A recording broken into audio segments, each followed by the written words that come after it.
It's on. Friday Football Fever. Brought to you by Arizona Health.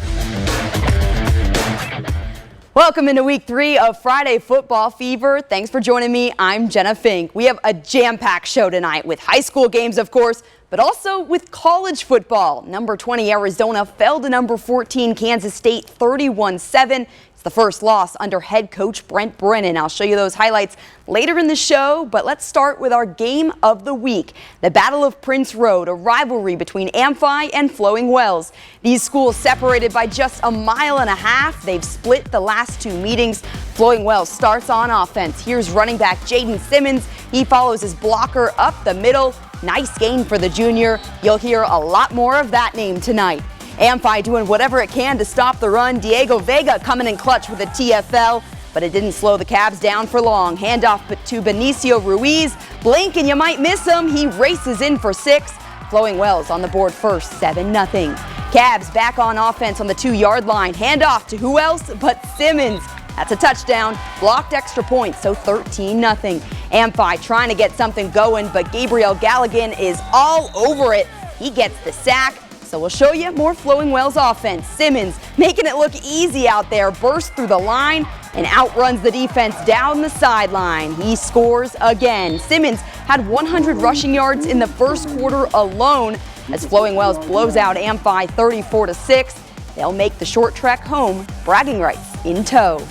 Out to the east side, Sahuaro hosting Douglas in the 46th annual Rick Botkin Memorial Game. It's the longest active high school football memorial game in the country. The Cougars honoring former quarterback Rick Botkin, who died in a car crash after a game his senior year. The school paints 25 on the field, Rick's number, and held a special pre-game ceremony. Let's get to the game action. Isaac Lugo zigzags through the line, finds a hole, and there he goes. 50-plus yard touchdown for the junior. Douglas looking to respond. Here's Jason Hurtado up the middle. He reaches for the goal line. Got it. Touchdown, Bulldogs. Sahuaro back on offense. Handoff to Francisco Figueroa. I figure you want to see another touchdown, right? He takes it 35 yards to the house, untouched. As you can probably tell, this was a back-and-forth battle. Sahuaro squeaks out a 39-33 win over Douglas.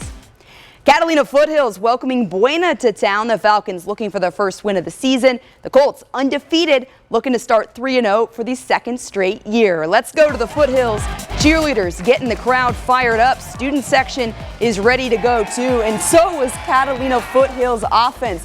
Quarterback Jacob Ford airs it out to Khalil Azan. He sheds a tackle. Going, gone. Touchdown Falcons. Buena getting things going now. Michael Lujan weaving through traffic for a nifty gain. Then another handoff, this time to Andres Bonilla. Check this out, a little spin cycle. He is just so fast, no one can keep up with the senior. Touchdown Buena. Colts do miss the extra point. 7-6 Falcons still lead. Buena's running backs just showing off at this point. Here's Lujan making guys miss left and right. Takes it to the house for another Colts touchdown. 2-point conversion is good, so Buena up 14-7 at the end of the first quarter. The Colts cruise by Catalina Foothills 49-7. Buena advances to 3-0. Salpointe Catholic taking on Shadow Ridge in its home opener. The Lancers looking for their first win under head coach Pat Ryden. Opening drive of the game, Shadow Ridge QB Talon Edwards feeling the pressure. That's Thomas Regina with the sack. He had 2 of them in the first quarter. Later in the game, QB Race Alvarez rolls out to his right, finds Morgan Curie at the goal line for the touchdown. What a play. Next possession, Shadow Ridge trying to get back into this game, but Khalil Young loses the ball. Salpointe's defense making its presence felt tonight. A few plays later, Alvarez back on offense, throws it out to R.J. Gorey, who runs around a few defenders and leaves him in his dust, racing into the end zone for the touchdown. And there's more where that came from. Couple of possessions later, Salpointe hands the ball off to Nathan Spivey, who breezes right into the end zone, untouched for the TD. Salpointe shuts out Shadow Ridge 41-0. First win under head coach Pat Ryden.